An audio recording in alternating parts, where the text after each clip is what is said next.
Jambo, my name is Isaac ROTICH. I come live to you every day from the Mara Triangle in Kenya, East Africa. I think the most underrated animal here where we are is the spotted hyena. And the main reason is people haven't read any literature to fully understand about this super predator. Join me in my next adventure in the African wild on DSTV channel 183.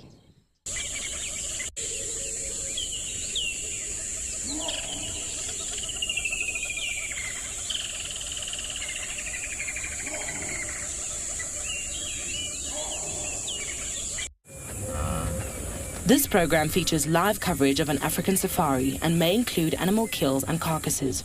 Viewer discretion is advised.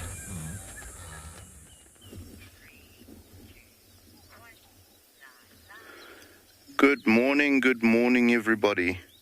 It is a beautiful morning in the Tswalu Kalahari. It's wonderful for you all to be joining us here on our live safari in the African wild. Look at that sky. Epic.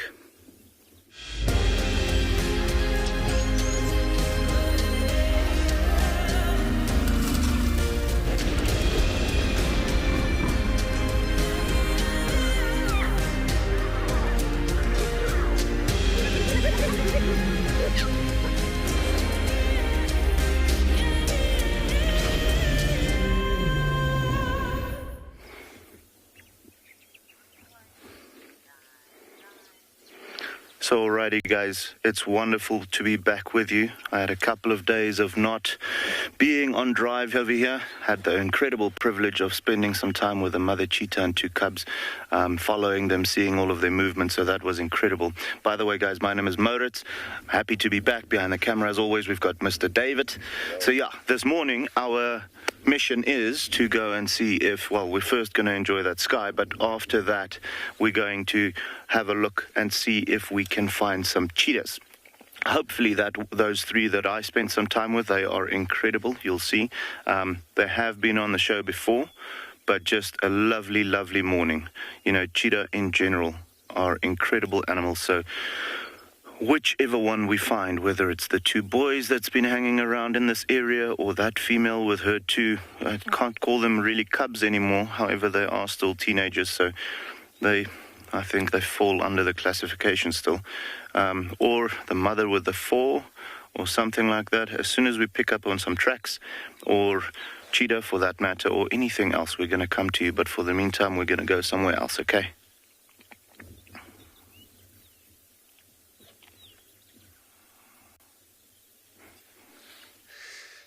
Good morning, everybody. Welcome to Tswalu Private Game Reserve, to your very own live safari from the African wilderness this morning. Sitting with these beautiful impalas, looked like all shiny, and then they were right on quarantine. Looks like nothing really surprised them this morning. So it's quite a kind of like shine. The sky is clear, sitting on a temperature of 18 degrees, 65 Fahrenheit. Looks like it's going to be a brilliant day. Let's hop. And yeah, nothing really disturbed them. Just gonna, yeah, so cool. So my name is Andrew. On camera this morning, I have Morgan. So this is how we're going to be planning on checking around. We're going to be checking around first things on the southern side of the quarantine where was an audio of lions roaring. For sure, we had a herd of buffalo yesterday. They were in the area. It's actually, you know, I can just get very much comfortable of getting myself ready to see if I've come across any of these lion tracks, and I'm going to stick with them again, which is going to... All right, so let's just take a listen to a moment of silence, see what's happening around us, the sound, audio.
Safari Kitty, I truly agreed with you.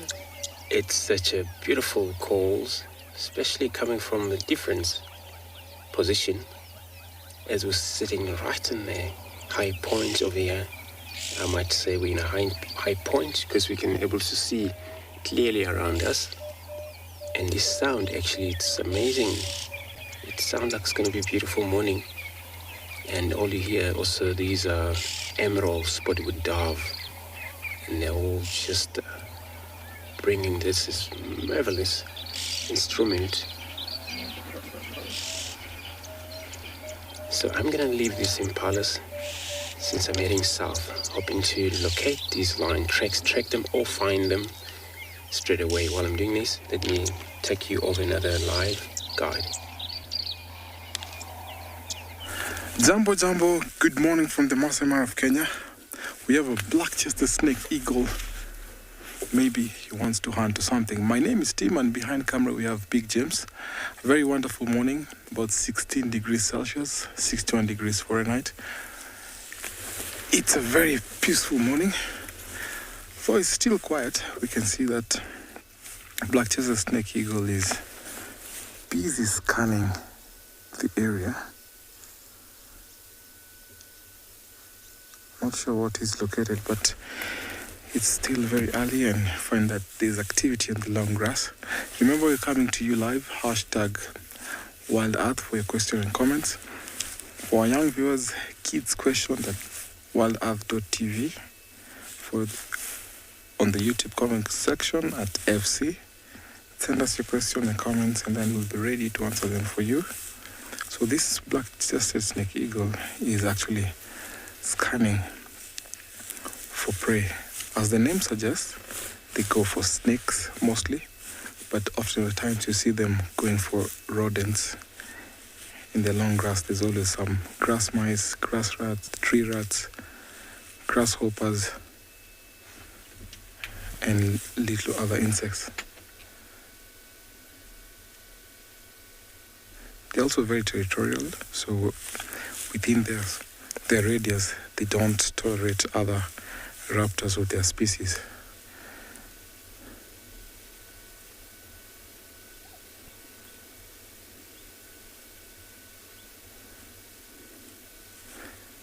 Snake eagles are different from other snake eagles because they don't have hair on their feet. They have very thick scales that enable them to catch snakes.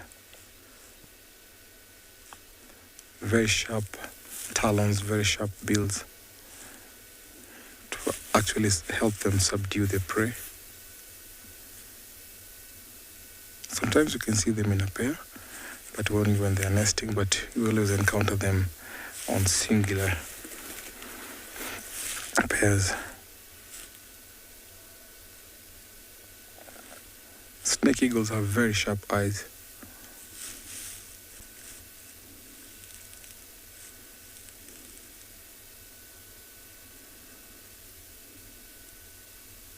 So always early in the morning and late afternoon, you see them perched up on the tree. Megan, it's a very cool looking bird. Actually one of my favorites.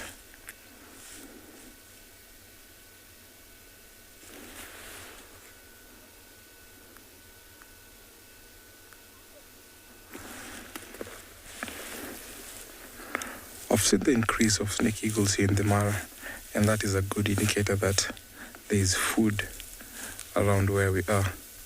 So when such indicators decline, then you know there's a problem within the ecosystem.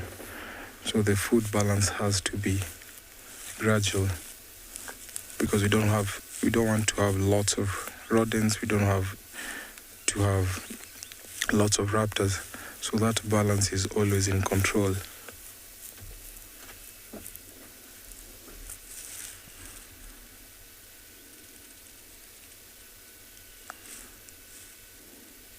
can see he's raised his head. Maybe he's located something.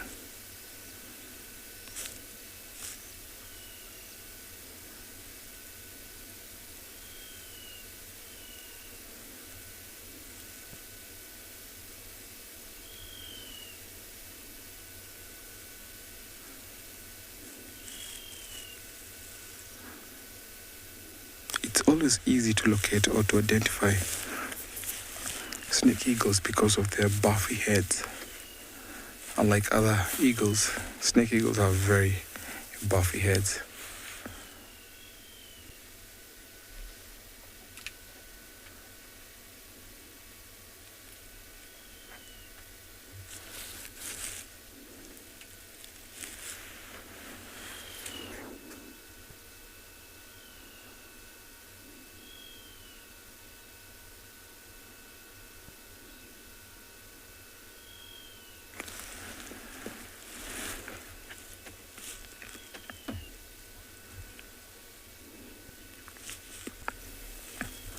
Linda, thank you so much for your question. They're called snake eagles because their diet consists mainly on snakes, and then because of their buffy heads. And then also when looking at their legs, they don't have hair on their legs. So it's very, very important to know that snake eagles have that buffy head, because sometimes the head can also help them, not can, but also helps them to get that prey, because it's not easy for the snakes to go after their eyes or maybe part of their body because of that buffy head. So that is the reason why they're called snake eagles. Their diet consists mainly on snakes, but if there's no snakes, they can go for other creatures like rodents, grasshoppers.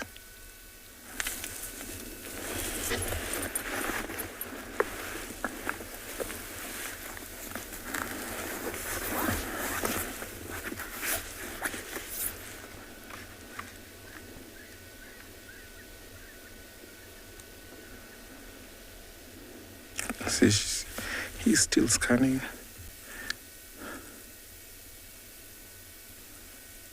Sometimes you see them going after chicks from other birds, especially birds that will nest in very top trees like that. So the helpless chicks sometimes can fall prey to these snake eagles.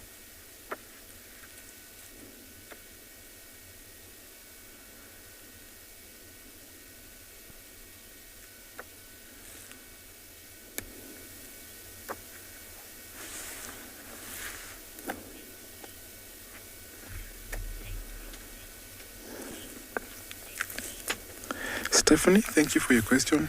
Snake eagles will go after any snake. So I've seen them going for little python, I've seen them going for black mamba, I've seen them going for cobra, I've seen them going for puff adder. So they can go for any snake.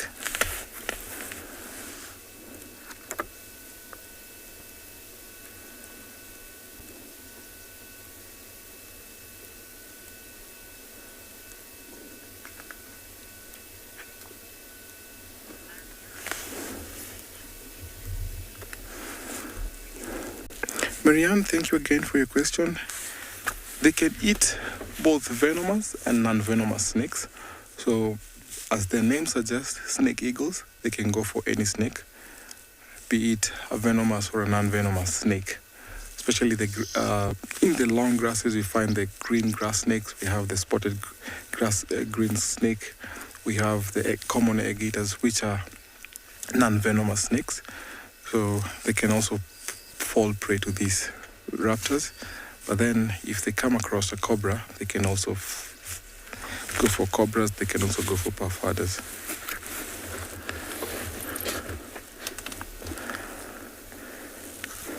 So I'm going to leave this snake eagle to carry on his morning.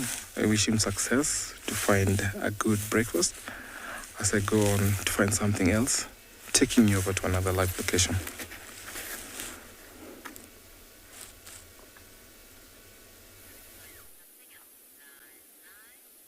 Hello and welcome to our viewers to and beyond Ngala, where this morning we are just watching the sunrise through the trees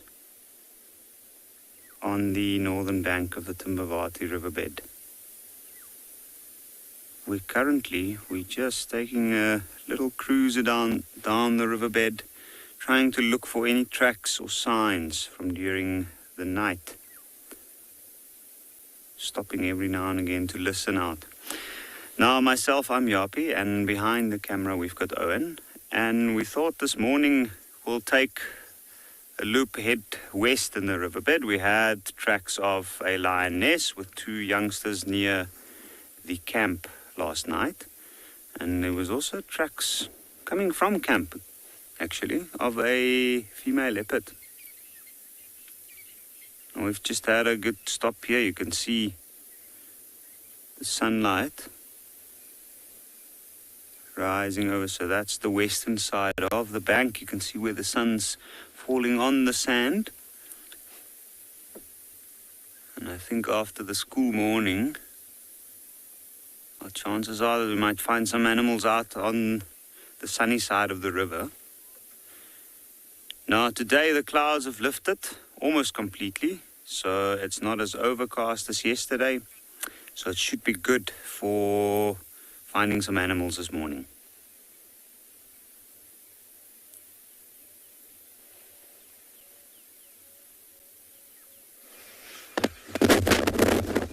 Good morning, everybody, and welcome to and beyond Phinda Private Game Reserve. This morning we've come across quite a large herd of wildebeest who have now stopped in the middle of the road for us. But yeah, what looks like we're going to get a bit of a crossing this morning. No, I'm just joking. My name is Matt. Behind the camera we've got Craig, and yeah, this morning we've come out to the open areas to see if we can't find some cheetah or some of the lions or other cats in the area. But we've got a little bit of a roadblock this morning. Really nice big herd of wildebeest. There's not a breath of wind. The rain has held off for now, so we've come out to these areas which we otherwise couldn't explore because it's just been too wet and we haven't been able to get here. I joked about a river crossing. There's no river for these wildebeest to cross, but a little bit further behind us where we filmed lions a while ago, that watering hole is now full, which is unbelievable. Not quite full, but it's got quite a bit of water in it. These wildebeest, just up and behind them on the other side is a lovely little open area, and I wonder if something's not there that's gathered their attention. You can see the one in picture now having a bit of a scratch on that dead tree. And if I keep quiet for 2 seconds, you might just be able to hear Birchall's cuckoo calling behind us. But Murphy's law, as I say, that it's going to keep quiet now.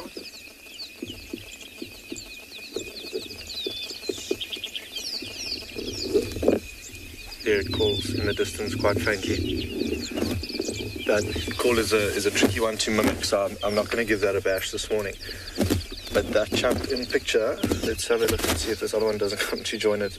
Lovely little scratching post. You can see how all those twigs sort of jut out in all different directions. They can probably get to areas that they otherwise can't scratch and relieve themselves of that itch. But there they slowly carry on moving forward. And in this area, we've got a good chance of finding something like a white rhino grazing this fresh new grass. Out in the open this morning with there being not much wind, there's no real reason for them to disappear into more sheltered areas. Marianne, you're asking if the wildebeest stay here all year. For now, well, no. To answer your question from the start, they won't stay here all year round.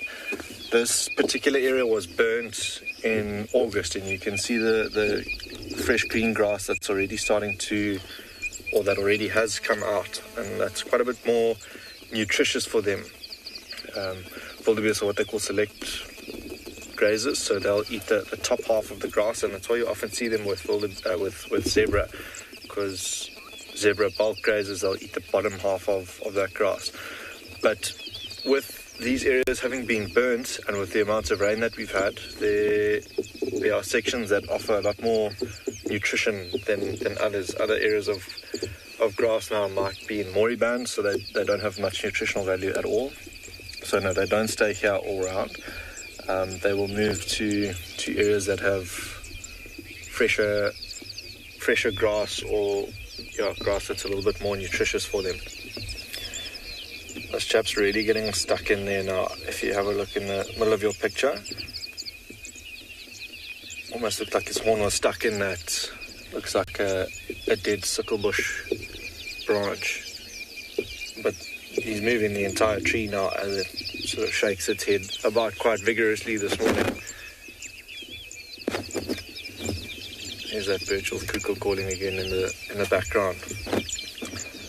But from here,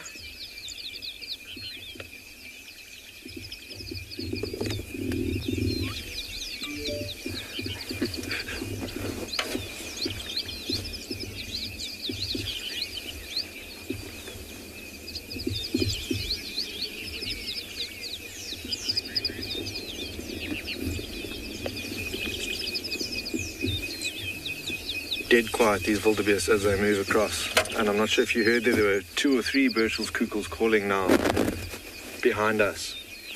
And with a little bit of rain that catches in certain areas, there are frogs that start to come out and come alive. And certain watering holes with a little bit of rain are almost deafening to sit at and listen to all the different frog calls. And if we come across one of those, I'll definitely stop for us to have a listen. I'm going to carry on just a little bit further up the rise, just to see where these wildebeest end up. Not only that, I'm also quite keen to have a scan with the binoculars just on the other side to see if there's anything else. Like I said, maybe a white rhino, or if we're lucky enough in this area, a black rhino.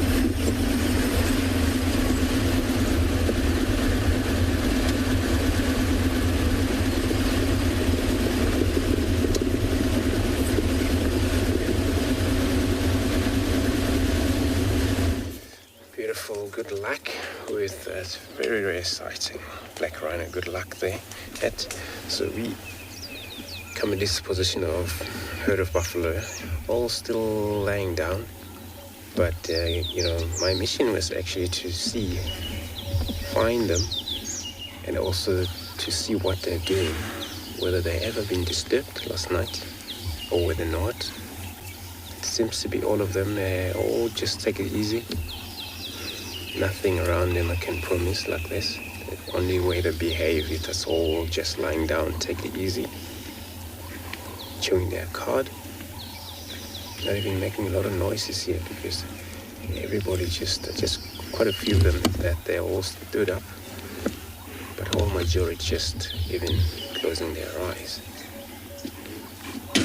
So I think everything went well last night. And probably this audio of the lines was across the border, southern border, and the guys also checking the border if there's any tracks, and they will inform us if it's so, then we can take it from there. It will be great to see line this morning.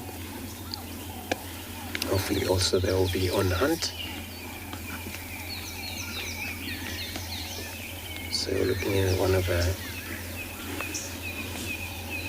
male right there.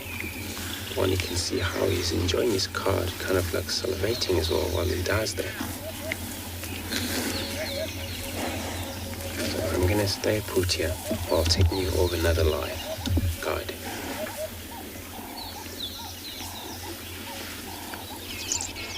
Can you square the left one? Welcome back everybody to Anwampindo, where just over that rise where the wildebeest we're heading off to are a pair of secretary birds. This one on the left-hand side here, as you can see, is squaring off to that wildebeest. Have a look at that match-up. I don't think I've ever seen a wildebeest square off to a secretary bird. The secretary bird standing still, I think just weighing up his opponent. Wildebeest having second thoughts now, looking away, avoiding eye contact.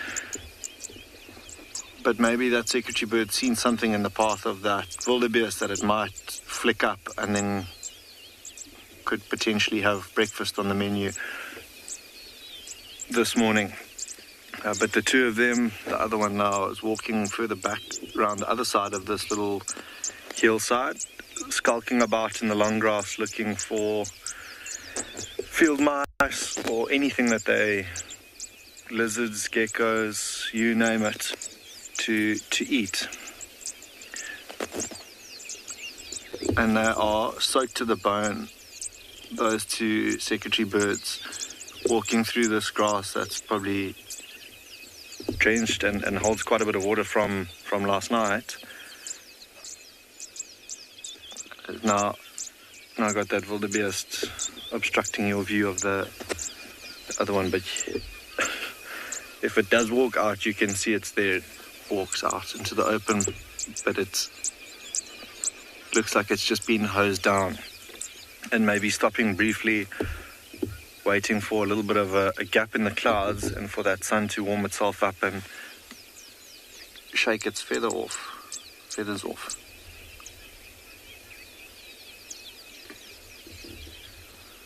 Leopard lover, you asking how big their nests are and where they place them. I've seen their nests on top of small acacia trees or Nilotica scented pod acacia trees, which are maybe 2-3 meters off the ground and in the middle. I've never actually seen one of their nests, but I know they often perch on top of the tree and then they'll build their nest there. So it's like right on top of the tree in the middle of the foliage, and that's where they are. And I can imagine being such big birds, they'll have quite a large nest that they construct on top of that tree. But that's where their nest will be, up top of a tree like that. And it was actually in the very similar spot a couple of weeks ago where we filmed one up top on a tree, perched up top, and then it sat down on its nest and completely disappeared and concealed itself. And not a bad spot for them to build their nests. So I can imagine, like most birds of prey, they'll gather larger twigs and sticks to build a bit of a base, and that's where their nest will be. Everyone seems to be settling down. Those secretary birds have now almost disappeared on the backside of this hill. The wildebeest that the secretary bird was lying, or is now lying down, so we might just leave the three of them in peace and carry on and see what else we can find here this morning.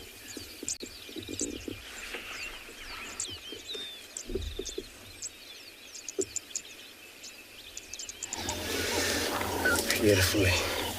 So cool that secretary bird and the wildebeest sometimes can cooperate, so no, it's such a problem.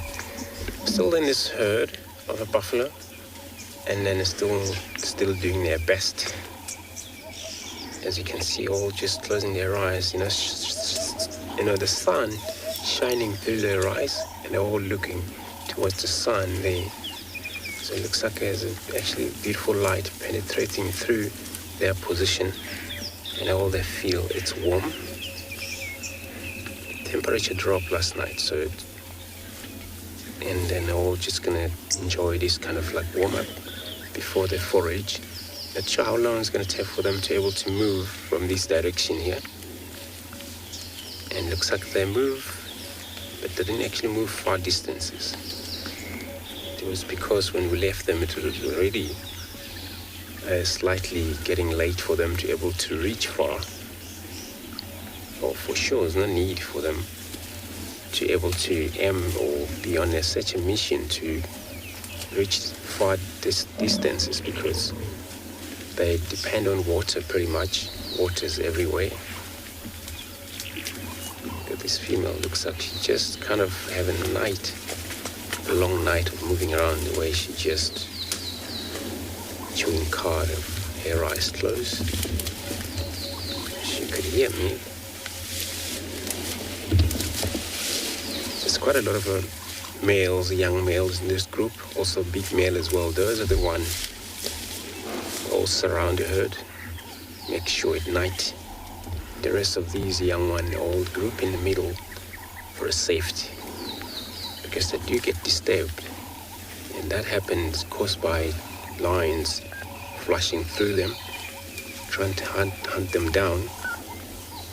Eventually, when they're on their own running, so there's a chance lion will aim to whichever it's easy for them to cut down and kill it. But for such a pride that we have around here, in KHOZA pride, I would assume, and there's so many of them there. and they have to pick one good size for them to be able to sustain.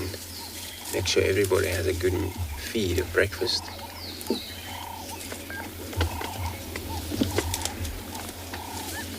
So shiny coat. Something to do with the healthy taking place is it's quite a lot of the nutritions in these grasses.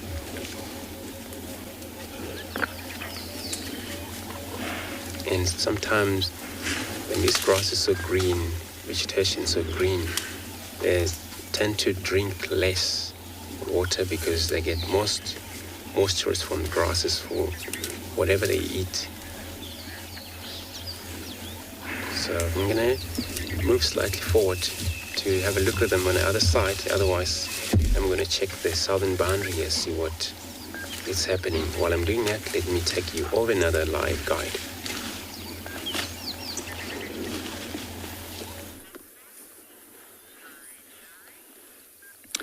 So we've just come across a very interesting scene where I found two male violet-back starlings on the ground underneath that tree, and they were fighting over that female there. And this is the first time I've seen these starlings this season. And the big tree right in front of her, that's actually where she was looking at the nest at. And what's interesting, I know these male starlings often fight severely. In fact, sometimes even kill each other.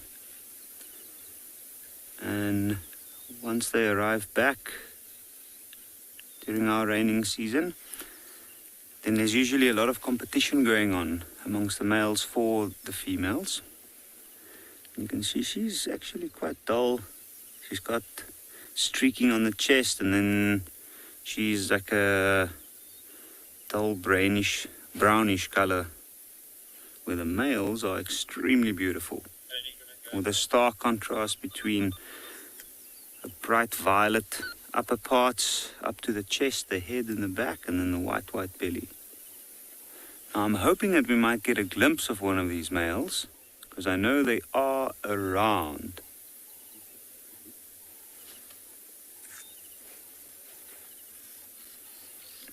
And I can hear them calling.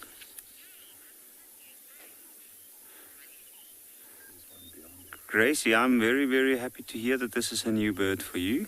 This is a really, really pretty bird, and one of my favorites actually. They have a very beautiful call as well. I'm just going to move a little bit forward.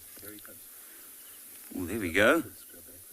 So the male is coming into the picture. I'm hoping that he might come down to the branch where she is.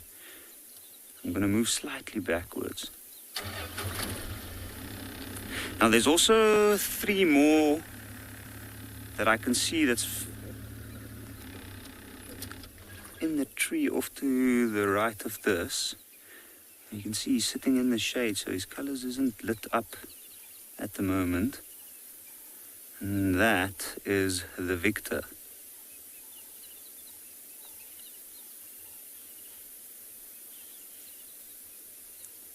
You can hear him calling. He's probably calling because he's one. Now there's a few others not far from here. Here we go. You can see them jumping around there. One of those were fighting with that male, but unfortunately they're gone now. And this is quite a productive part of the riverbed, this. There's lots of trees flowering and fruiting here at the moment.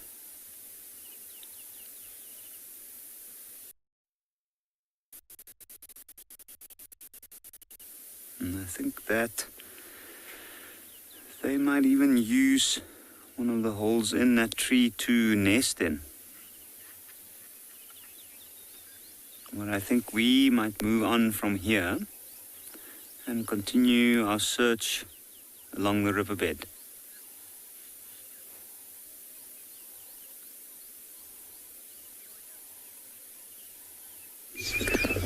Welcome back everybody to Ambiampanda, where we have found a pride of lions, and this particular chap, this big male, in and out of consciousness. I'm not too sure when last these lions were seen, but lying out in the middle of the road, that's a little bit more dry than the grass from the rain overnight that's been soaking these areas. This chap, a couple of flies now that you can see flying around his head, irritating him quite a bit, that tail flicking like it is enough to wake him up, and if they're persistent, they might, or he might just lash out at them and try and catch those flies. You can actually hear that tail hitting the ground, having a bit of a reshuffle. I wonder if he's not going to flop back down and lie on his back. But a beautiful, big, dark black male lion like this, he is most certainly in his prime. The rest of the pride, that's quite an interesting shot. Is when he flicks his tail there, it looks like it was tickling his nose. With the rest of the pride lying just a little bit further in front of us, all sound asleep in the middle of the road. A lovely surprise as we came around the corner this morning to find this lot out here. Just the one male lion here. I'm not too sure. He's in a coalition of two, him and his brother. I'm not too sure where his brother is. But it's in situations like this particular chap, there's no real need for him to roar and find his brother. But with the rain that we've had, you can imagine it's going to wash all of those scent marking posts that they've been working quite hard to cement and establish in this area. This rain would have washed all of those away, so they would then have to go back and scent mark, spray urine on a tree, on maybe a road like this, or maybe this road would mark the boundary of their territory. Not to say that that's the case here, but that's what they'll go and do. But because his brother's on his own, he might, or yeah, maybe not now also, but he'll be the one to vocalize, to try and find his brother. And then if that is the case, he'll get up and follow. But have a look, this looks like he's going to put his head now flat on his paw. Isn't that an amazing picture? And just look at the size of those paws of this male lion. They are massive. And unlike cheetah that you would have previously seen maybe with Grant or one of the other guys here on Pinder, you won't be able to see their claws. They've got fully retractable claws, do lions. But they look a bit weathered, that they've been walking in mud and in areas like that where it's collected on their paws. There are a couple of other youngsters in here. The one got up a short while ago, and walked back behind this male. And he was literally from top to toe, almost looked like a black lion covered in mud. Quite amusing to see. But cool overcast morning, no real need for these lions to disappear when the temperatures rise to what they do. There are a couple of gaps in the clouds, so I can imagine if the sun does poke its nose through, they might disappear into a shady spot. But a lovely view over the plains here on the reserve for these lions. There are quite a few of them. They have to eat or hunt quite regularly. So a lovely spot to see if anything doesn't come, like we saw earlier, those wildebeest, and then they potentially look to hunt. I don't think that tail of this male lion has stopped flicking since we've been here. These flies are very persistent.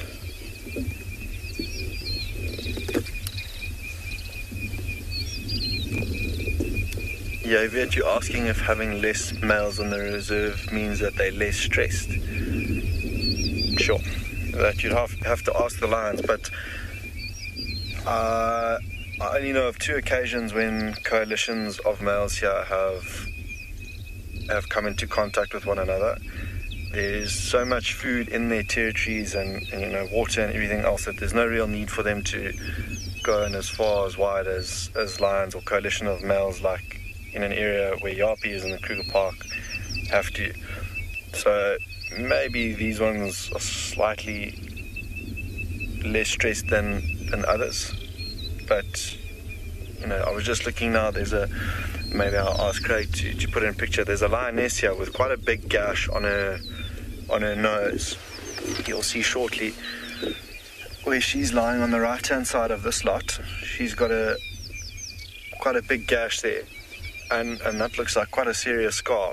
Maybe, while they're busy feeding, and that's when scars like that, well, for a lot of lions, will come from when they're feeding, and that food gets less and less. That's when they'll start lashing out at one another. And if this male lion was anything to do with that, and he gave that lioness a little tap on the nose, they can do some serious damage. And I mean, that's quite stressful, to not knowing when your next meal is going to be squabble over a carcass.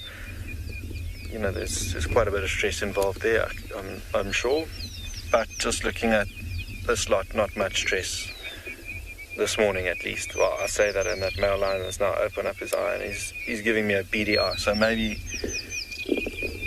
they do go through stress, but yeah, there's a lot of food in their territory or in this area, so maybe that doesn't add to their stress.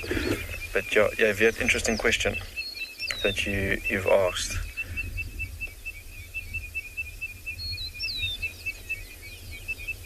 That being said, that there is a male lion who we haven't seen for a while now, and he also hangs around this area. And then I can only imagine, because we're only out at certain times of the day or certain hours of the day, that under the cover of darkness, either late at night or really early hours of the morning, they could come across one another when they are a little bit more active than this, marking territories and moving into areas that they haven't been for a while. That's when I think there's probably the most stress for them. But looking at this male, like I said earlier, quite content. See his head rocking like when you fly in an airplane and the person next door to you is nodding off and then they jerk awake. That's what it looks like is going on here. But I'm going to stick around here for a while and see if these lions decide to move at all.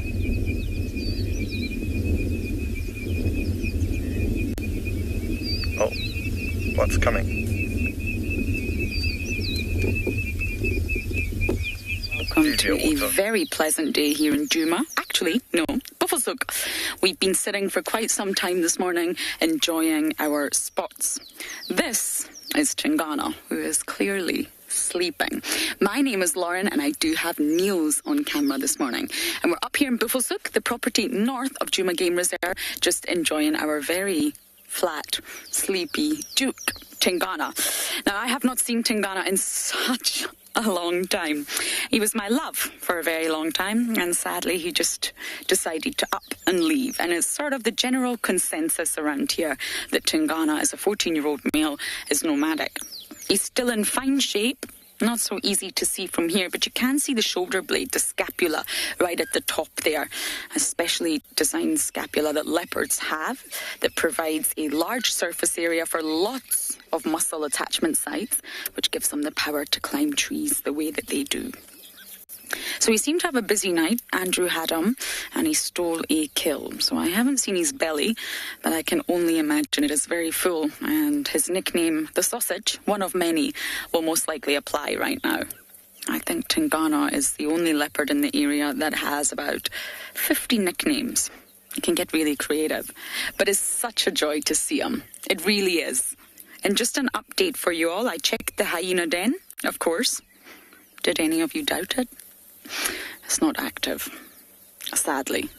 But we probably won't be able to stay with Tingana the whole drive. Hello, sleepyhead. We probably won't be able to stay with them the whole drive anyway, so I will check the hyena den a little bit later. Oh, wow. And he's still in such good condition. And once a male leopard gets a little bit older, it benefits them to be nomadic. And it's all about energy budget.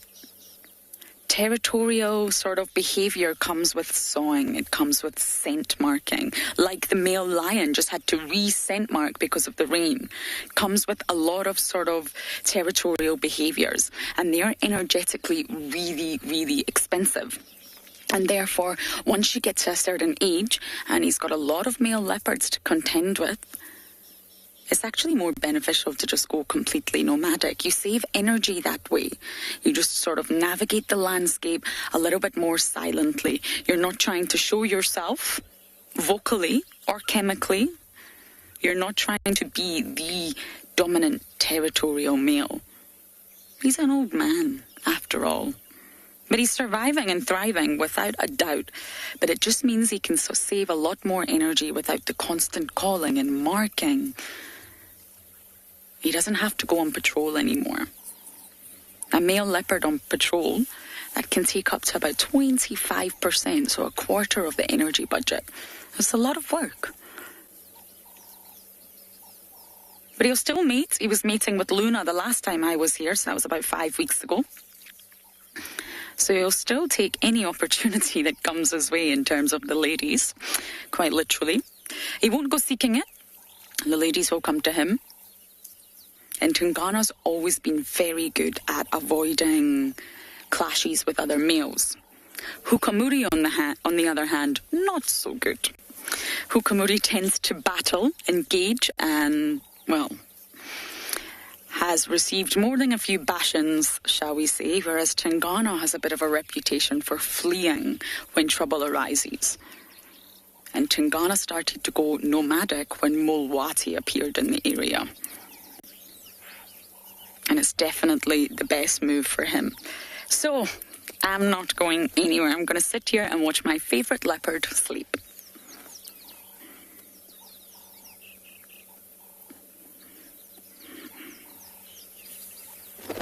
Welcome back, everybody, to And Beyond Pinda. And saw sort of from a distance that might have been a wildebeest sort of lagging behind that herd that we saw earlier, that they all pricked their heads up to the winds in their favour, but it eventually saw them and then I think must have seen them and has moved away because the lion's behaviour has changed quite a bit now. They were all up and all fixed on the area to the right-hand side. But now the older lionesses and the youngsters whom I mentioned earlier were sort of covered in this mud. A bit of a shake from that youngster now in picture, going to greet mom. And this particular mom has oh, have a look at that scar on her face. Quite a bad gash on her face, and it's definitely going to leave a mark. And those are those marks that we spoke about earlier. And she is the mom of these 3 young males who we spoke about lions being stressed. Well, they very soon will become nomadic, the 3 of them, that are around the age of 2 years old. The male lion that we saw earlier is going to kick them out of this pride. He obviously doesn't want any competition from these boys, so kick them out, and then for the next sort of 2-3 years they'll go underneath or sneak off the radar and try and avoid male lions like him or any other coalition for that matter. Wait until they're big enough to take over a pride for themselves. And they're quite lucky because there's 3 of them, safety in numbers, that they will eventually, I can imagine, succeed in doing so. But for now, just enjoying the cooler weather. The one in the middle of the road is licking his chops quite a bit.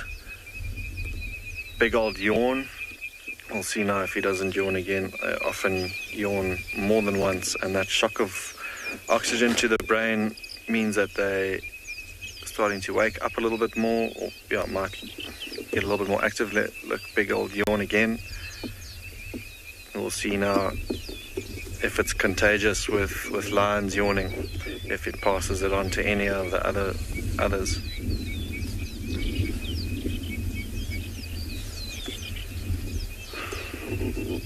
Bella Trixie asking if lions suffer from tooth decay or gum disease. It's a very interesting question.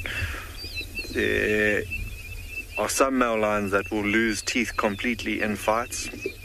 I forget his name now, but a male lion who had one of his bottom canines hanging out of his jaw for quite some time. I know they're in the coalition of male lions in the northern part of this reserve, also one of them missing their teeth. But the older they get, the sort of more yellow their teeth get, and that's one of the ways of gauging age of lions is by their teeth. So I'm not sure if they suffer from any specific disease,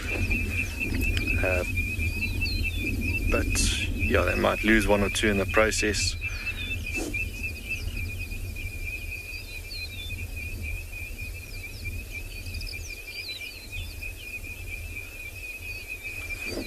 Just looking back, we're not far from where we saw the wildebeest and the secretary birds. That lioness now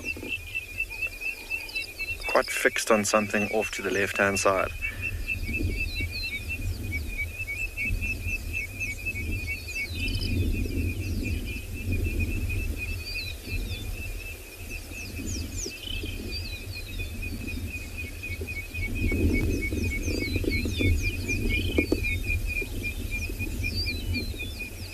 The male lion got up and is now sitting in front of us.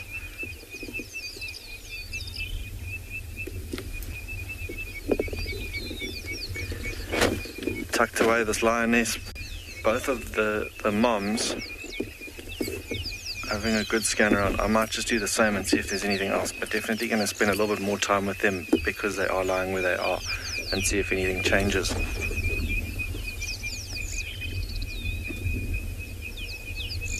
Oh, Rana. From the lionesses who play a very important role in the pride of these lions. So back here we have one very beautiful looking male. His name is Ololashe, who got spooked by a swallow. You can see him scanning around. Last night as we were heading back to camp, we saw him patrolling, but unfortunately he was not even giving a contact call. I think he's so much intimidated by the Bilashaka coalition. There's a coalition of 5 big male lions from the other side of the river who came in to the Mara Triangle, and I've seen them actually mating with one of the river pride lionesses. So Lasha might be in a little bit of a trouble. The success of pride males comes in them having been in a number. So they form a formidable force, especially when there's a coalition of about more than 3. So the success of the Bilashaka males is actually high because there are 5 of them. Unfortunately, one of them was killed by a pride of lions called the Salas boys. So they were normally 6 and now they're 5. So they've been patrolling almost the entire Mara. So Lashe being by himself, his chances are not very high because he's a loner. He always walks alone. He's trying to team up with a very young lion, about 3.5, almost 4, from the Owino pride. So he was the dominant male for the Winos, and I'm sure being alone cannot be very, very good, because if he comes across the 5, then he doesn't have a chance. So he's been around the Ololo pride, he's been around the River pride, he's been around the Owino pride. Good thing that he's met with all the three prides. Normally, males like him will always overlap territories from one to another, but the pride lionesses never leave their pride areas. So he's a big male. You can see he's still on his prime. So he has the high rate of going through all these pride territories. Good thing they always welcome him. I've seen him mating with the Ololo pride. So sometimes when male intruders come into those pride areas, the lionesses team up with the male to oust out or to keep away those male that want to take over their territories. But if they're overpowered, then he has no option, but he has to leave. You can tell he's scanning around looking for other lions.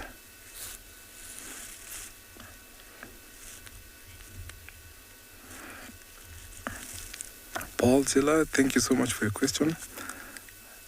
A lion like this will be afraid of other lions, like, let's say, if they come into this territory, about more than 3, because they'll definitely fight him off. Then, because lions are the apex predator, they're not really much afraid of anything other than man. But of late we find that because we're in very much protected areas, so man is not really a threat. So many people, the locals, have become conservationists, friends of conservation, so they don't pose as a threat to lions anymore. So I would say it'd only be afraid of a big lion coalition, more than 3 actually, that will keep him out. But since he's the apex predator, no fear at all.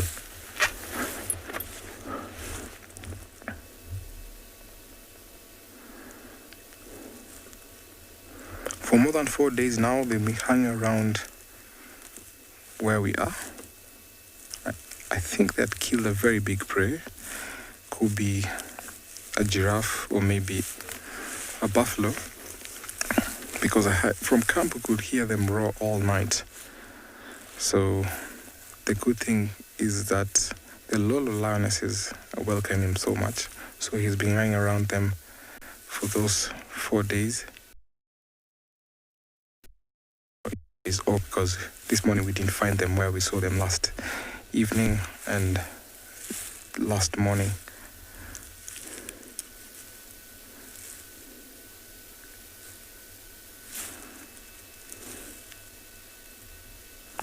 Very good looking men. You can tell lionesses also prefer males with very big dark mane other than youngsters.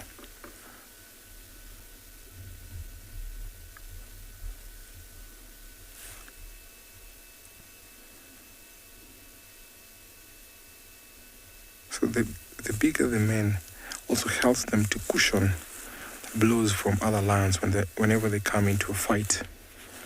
Because lions' claws are very tactile, so when they're fighting off, they withdraw their claws to scratch off the faces of their opponents. And these manes come in very helpful, very handy when it comes to cushion such blows. Also, the mane helps them to intimidate other lions. So youngsters, whenever they come across such big males, though that mane can intimidate the youngsters without even roar, without even getting closer. But just the look of it, a younger male will get intimidated and walk away.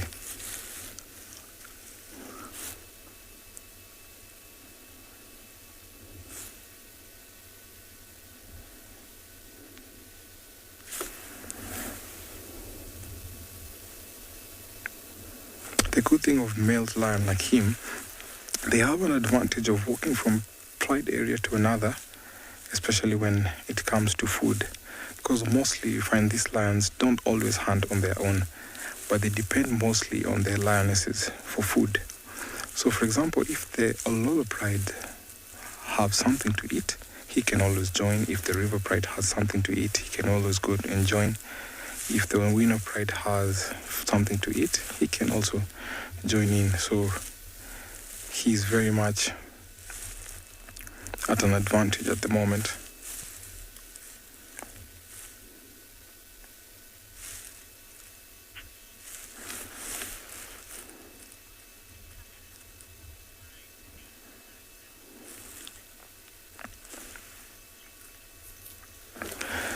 Janice, thank you so much for your question. The color of the mane is actually an adaptation thing. It also varies with the environment that they are. You find in other hot places, for example, in northern Kenya, where Samburu, in Tsavo, which is eastern part of Kenya, it's very dry. And having big dark mane, that will be a problem because of the environment. So these lions from the Serengeti Mara ecosystem have big dark mane because the condition of the weather is favorable for such places.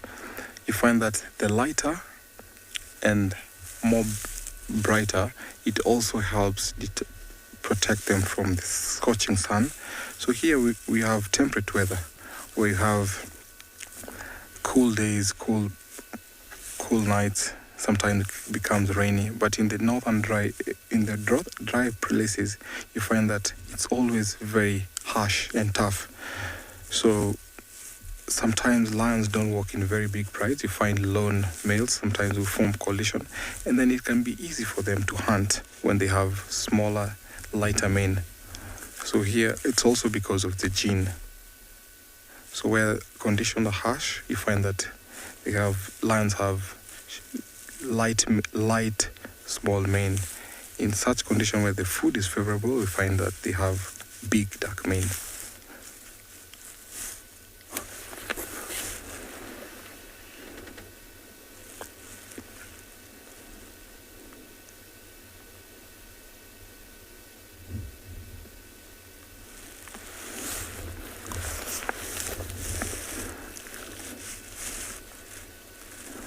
So if male lions like him have had good meal to eat, they can spend about 18 hours sleeping.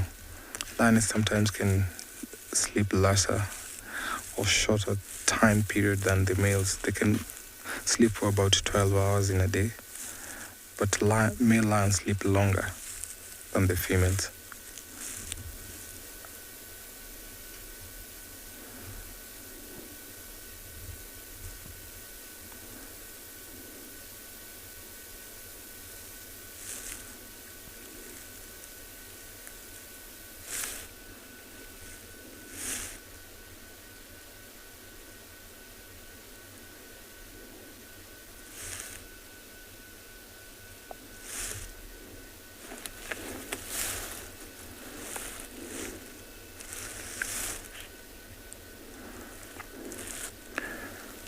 Well, I spent time with this lion here. Let me take you over to another live location.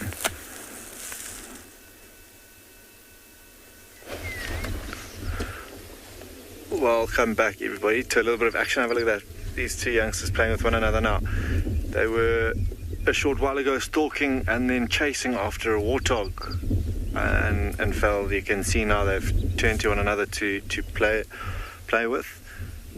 And it was amazing. Again, just the drop of a hat, they're up, they're moving, they're stalking, they were busy, and now just heading back off to the rest of the pride, which I now will have to turn around and go back to. I think the moms were watching with bated breath as they watch their youngsters move off to potentially hunt, but they missed, and now they're going back to the rest of the pride, who are a little bit further back to the left where we left them. So we'll go now back towards them and see. They've spent quite a bit of energy now chasing after them. We watched the one run in the road for a good couple hundred meters before it sort of gave up, I think, just waiting for its brother to chase or flush something towards it into the road. But here they are off to the left, and we'll see if they don't join up and maybe make the most of the cooler morning again and potentially hunt again.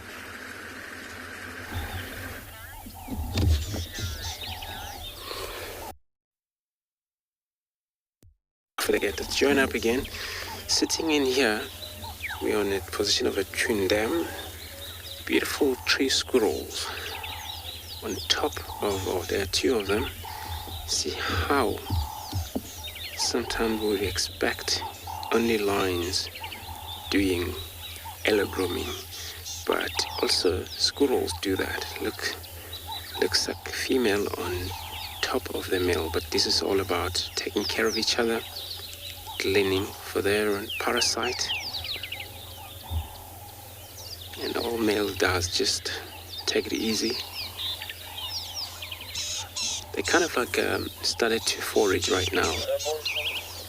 It's just all about only realize it's signs up for them to be able to come out. First things, a check for safety, and they're gonna plan their journey.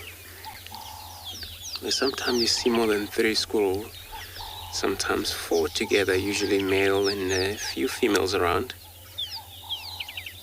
But looks up for now just a pair of them there. And they'll move around so much, it's pretty much nuts. And what I understand, any of these marula trees is only this time they would show a little bit of fruiting taking place. And once that fruit stronger get ripe, and elephants will deal with them. But there's still a lot of squirrels that will go for this also marula. And all they deal with a stone and get rid of that nut, 2 nuts, 3 nuts in single stone sometimes. And there's a little cap in this stone where they know how to open this little cap and they get these nuts for them to feed on. So I'm in this position of between them. Can't find any lions on the southern border, but we on a leopard tract, possibly Sibui in this area. While I'm doing that, I'm going to be taking you over in a live guide.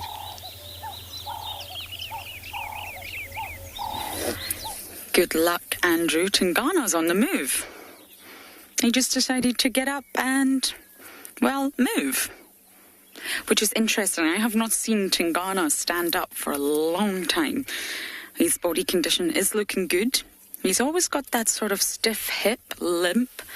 Okay, Niels, we're going to move so that we don't lose him. This is summer, which means that, as you know, the bush is nice and thick and green and lush, so it's not as easy to keep up with our cats. Now, the sun is really starting to sort of provide us with delicious heat, so I imagine that's why he's moving. I think he's going to look for a much comfier spot. There we go, he's standing next to that tree. We're going to get a beautiful view of his face. He's still a huge male leopard.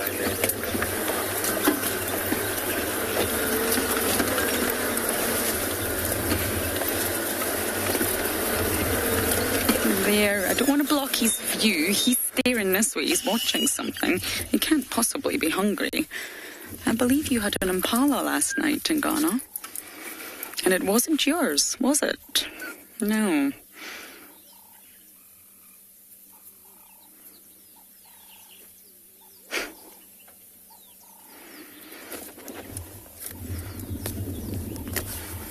Just think how well he knows this area. Master of the land. He's also a master at stealing. And we always sort of say, hyenas are scavengers, hyenas come in and steal. Trust me, they all do. And Tingana is a master of it. And we call this kleptoparasitism. That's the correct word. And it's basically when you steal prey from another animal. So the kill's been made, the hunt's been made, and he comes in and steals it. Because he can. Look at his size. Look at his strength.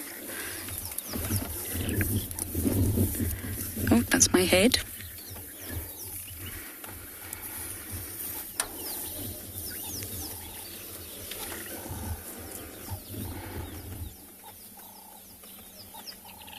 And you see that saggy skin of his dewlap goes right down to sort of mid-chest.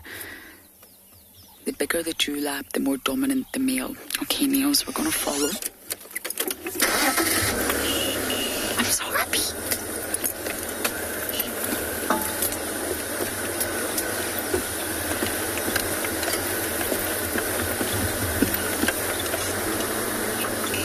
Okay. He seems a bit skittish this morning. I'm just going to stay back a little bit. Tingana's not normally skittish. I mean, he used to be back in his youth, hence the name Tingana, which means shy. But really, he's a very relaxed male, but something's bothering him this morning. And he actually doesn't look like the sausage that he normally looks like. I wonder if he lost that kill somehow. His tail's twitching, see? He's listening.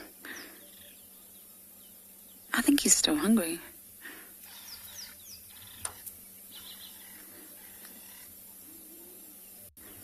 I've got some peanut butter if you'd like, Tungana.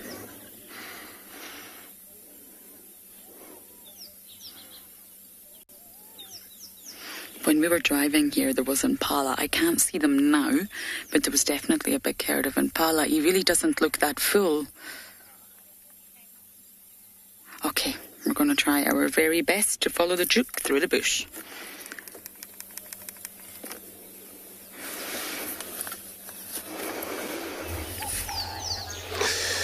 Good luck, Lauren, with the Tungana. Hopefully you get static again, or relaxed. Still sitting in this position of the squirrels over here. Position of between them on a slightly southern side of here. That's a boundary, southern boundary. If listen carefully, we'll probably heard a monkey still calling in the distances on the southern side. So I'm waiting here to see if there's anything come out towards us. That could be either, I think, Sibui in this position because their tracks were seen this morning. That's why I came this far. If you listen, I'm going to just take a moment of silence just to let everybody to witness this sound of a monkey calling on in the background.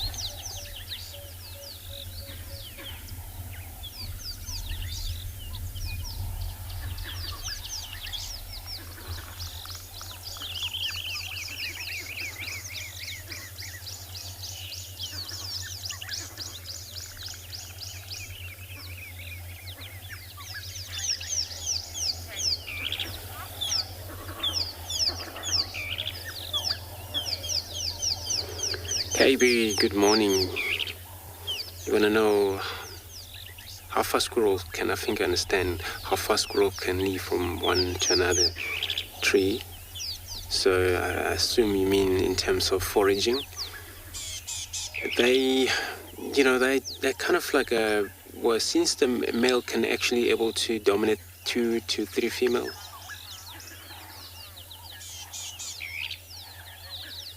Oh. Yes, so I got it right now. So you mean in terms of the jumping distances. So they can't jump far.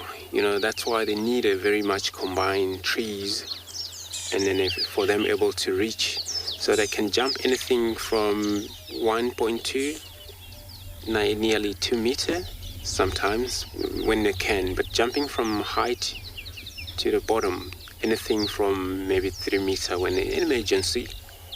They can just give themselves like that, take that jump from that height, but going into another branches. That's how they do. They usually use branches to escape away from the dangers if they ever cornered by a leopard, which leopard usually hunt squirrels and dwarf mongoose. So yeah, they're actually very good on climbing trees. They have very sharpening claws.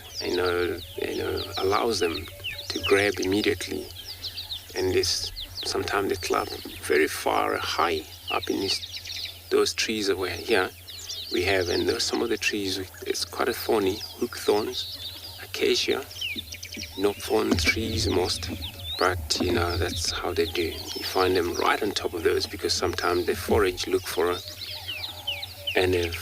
flowering seed trees and a fruit that is already taking place this time of year. They're actually very heavy animal. For them to able to jump that 3 meter when they drop down, looking at the probably 200 gram, which only male will weigh that, so they weigh nothing really. Even these leopard hunting these type of squirrels, one squirrel just to get a little bit of energy for leopard and get going again.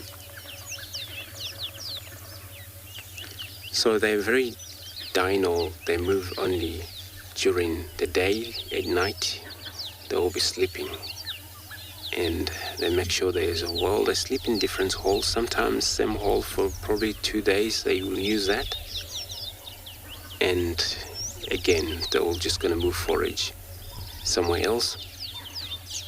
And they haven't responded to any of a call yet. Since the couple looks like they're all just kind of like enjoying each other there, getting comfortable with one another. Not sure if that female sometimes comes on hit.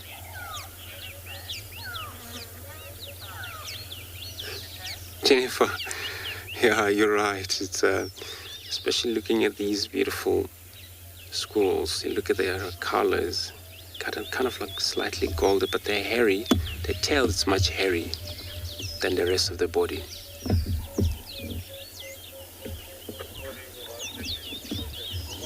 See how now they're probably listening into the audio of monkeys calling from the far distances, but they haven't gotten a visual of what it is yet. And once they do that, okay, let's have a look. Let's listen to the squirrels, see what they're listening as well.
MGN, you want to know if these little creature looking at their nest, pretty much like all they're what they usually, you know, I know they're doing similar as bush babies, which they actually use one of the holes, curved holes in trees, and then all just make sure it's smooth. They put a lot of leaves, trees, leaves, and smooth grasses. And then this is where they host the young one in the burrow. So yeah, once you see holes with a little bit of grass sticking out in the entrance or some leaves, it's probably one of the squirrels' nesting material that's showing up sometimes. But it's come very much secreted. Sometimes the mother, she wouldn't go far, stay around or within them. Usually they're born without any of her hair, so they're just a normal skin until in a probably week time their hair grow up. So for that time they need a lot of warmth from the mother. Sit with them, just provide a little bit of warmth until they get stronger.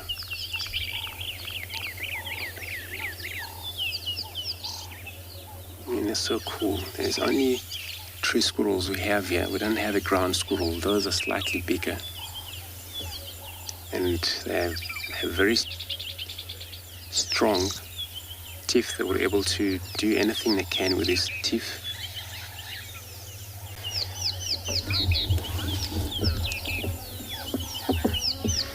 leopard lover, good morning. Welcome to your beautiful show this morning. I understand clearly your questions. You want to know how big is a squirrel? So they only weigh 200 grams. So it's, not even a house cat. I mean, it's quite big for a house cat, or even for ground squirrels. That's way too big compared to these. Well, they're a lot smaller. They're even smaller compared to a dwarf mongoose. And the dwarf mongoose only weigh 320, 350 grams. So I think they're the smallest compared to those one. So they remember they're on their own family, which is called Squirrelidae, but they are rodent. So they're one of those, but they spend a lot of time also in trees, where most of the rodent, as an order, they are forage on the ground.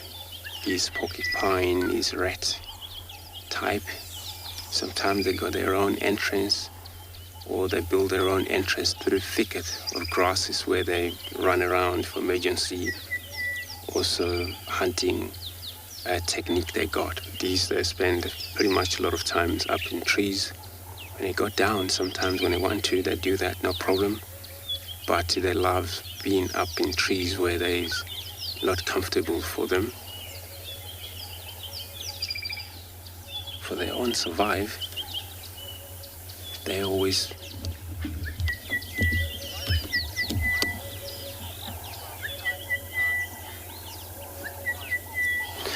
Warren, good morning to you. Beautiful show this morning. You want to know how many squirrels in Savicent we have? So 3 squirrels only we have. And there's only squirrel I can remember we have in the whole entire Savicent, or even the Kruger Park, what I understand is. So, there's quite a lot of different species of squirrels.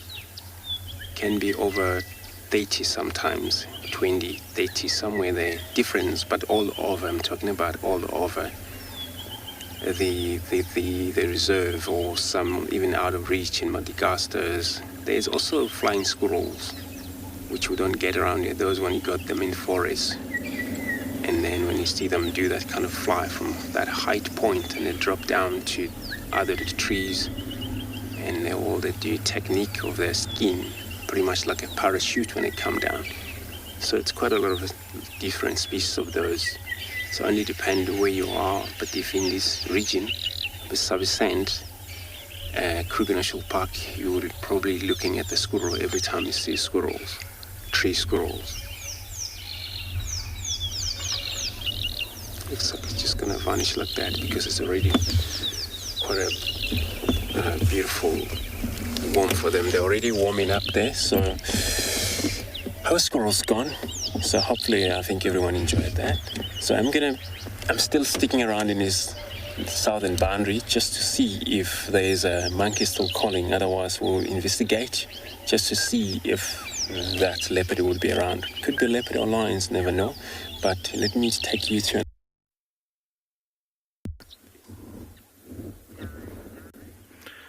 All right, guys, so successful morning so far. Just after we said hello early this morning, we drove down to the waterhole where we've been following those shell ducks as well, and picked up on the tracks for these 2 males coming into the waterhole and out again, and going along the almost usual route.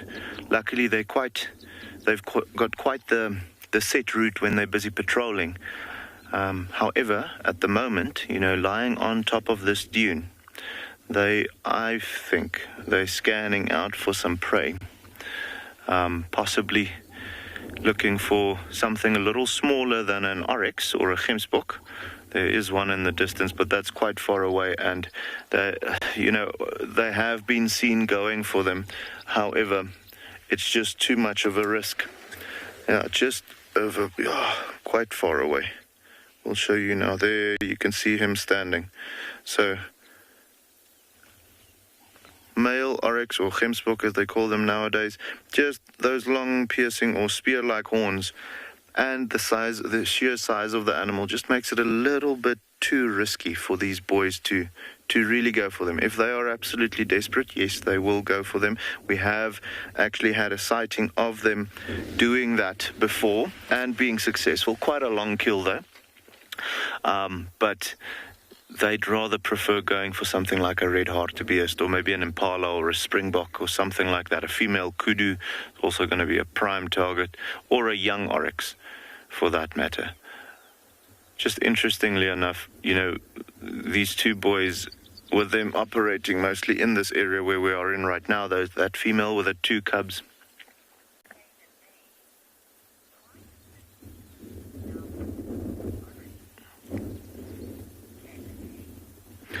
so TaylorMade just had the question, why is the Gemsbok now called an oryx? TaylorMade, it used to be always the English name is an oryx, and the Afrikaans name is a Gemsbok. However, recently I've heard quite a few rumors of them saying they went away from calling it an oryx. It's now a Gemsbok in both Afrikaans and English, just like you have the grey duiker not having a proper, you know, translated English name. It's a duiker in Afrikaans and a duiker in English. Same with the steenbok. So I'm not quite sure why it has changed like that. However, it does make it a little easier if it is the same name in both Afrikaans and English. Spelling also exactly the same. But yeah, it used to be an oryx in English. And now I hear more and more people saying that no, they've taken that away. It's now just purely a Gemsbok in Afrikaans and then also in English.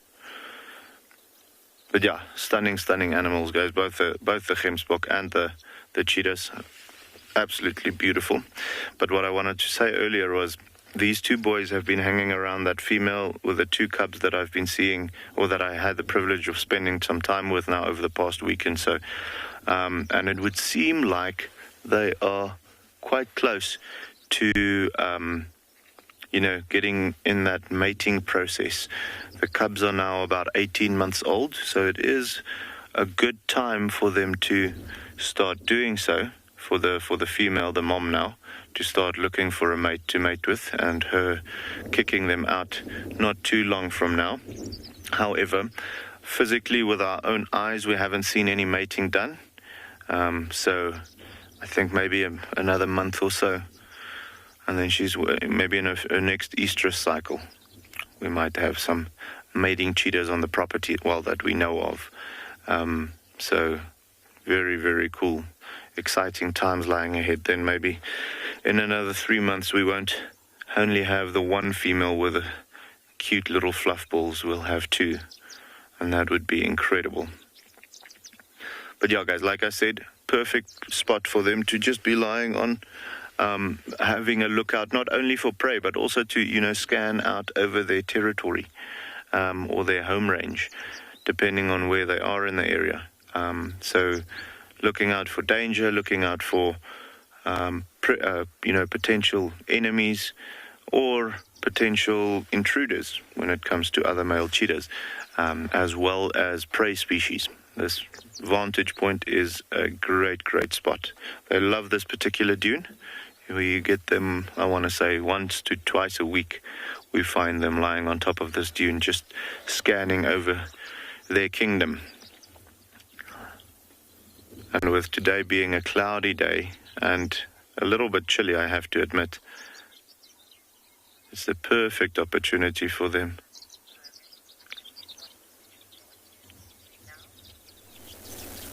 Yeah, guys, I think let's just have a look and see if we can see what they're looking at.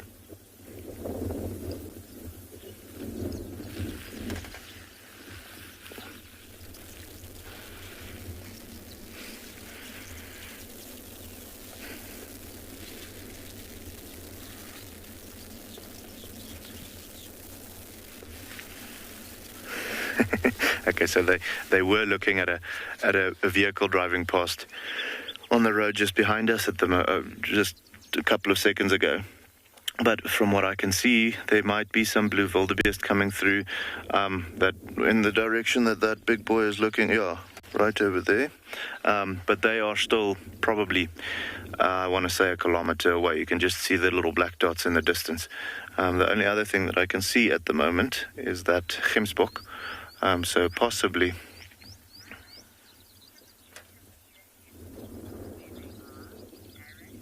So Aaron just had a question. Can the cheetah see the Gemsbok from where they are? Aaron, absolutely, yes. The Gemsbok is not too far away, almost, I want to say, 150 to 200 meters away, right in the open at the moment. So for them being higher than us, they'll absolutely be able to see that a lot easier than we do. You can see how much more open it is there where he's busy grazing at the moment. So yes, they can see him. But as I said, if it was an option for them at the moment, I don't think they would have still been on the dune. With it being cool, it is ideal conditions for them to hunt, because with it being slightly cooler, they will not overheat as quickly as usual on a warm, sunny day, which is quite a thing for them. A lot of hunts get determined by them not being too slow or anything like that, but by them overheating. If the animal or the prey species can outrun them just for long enough before they start, overheating, then that cheetah will have to abort the hunt, because I haven't seen it happening with my own two eyes, and I doubt that it will happen, but they say that if a cheetah continues in that, chase for too long and he does overheat, the possibility of them passing out while running at those great speeds is there. And I mean, you don't want to run at 80 to 100 kilometers an hour and all of a sudden pass out. That's going to be one sore fall. So they usually, when they feel, okay, now I'm spending too much energy, I'm busy overheating and so on, they will abort in the hunt. So with it being cooler today, that chase can go on a little while longer. Also, the wind is quite strong. It's not in their favor at the moment. It is blowing from the cheetah to the oryx or the Gemsbok. So with that being the case, I do think they already know that it's a no-go for them to go for that Gemsbok. They also don't look in bad condition, so there's a very good possibility that they don't absolutely need to hunt right now. If the right opportunity comes by, obviously they'll go for it. But if it's a larger animal that's possibly, too large for them to tackle without getting injured themselves, they'll just leave it. Or if the conditions aren't right and they know they're going to spend energy and not get it back, then they'll also just wait for the next one to come by. But as you can see, getting a little lazy. I think they've already done their scanning. That one popped up his head just now. Already done their scanning and realized that they can doze off for a little second to wait for something new to come into the area.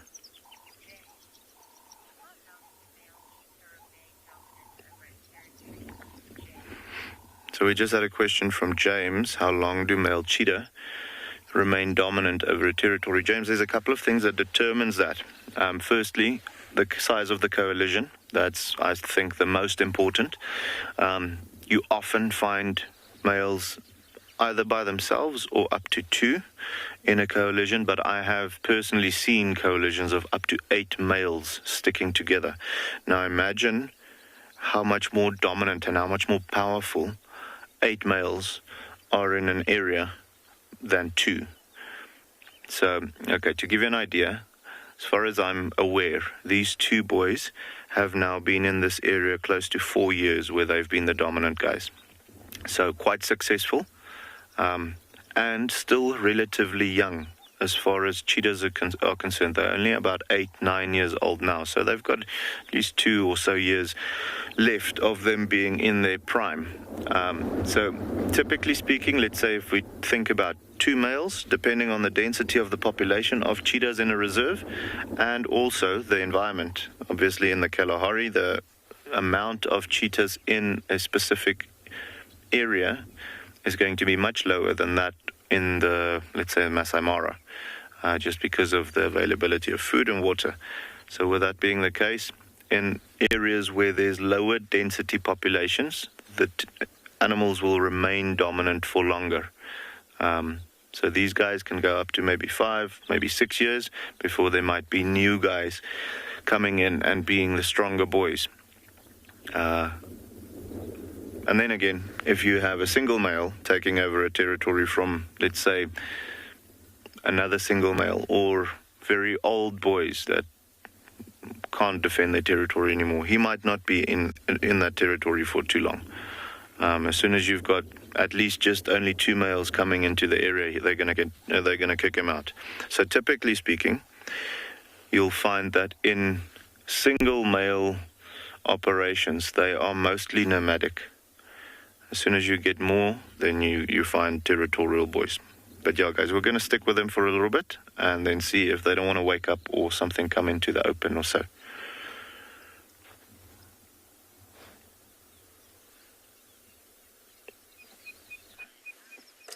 Welcome back, everybody, to Ambia and Pinda, where, speaking of males by themselves, we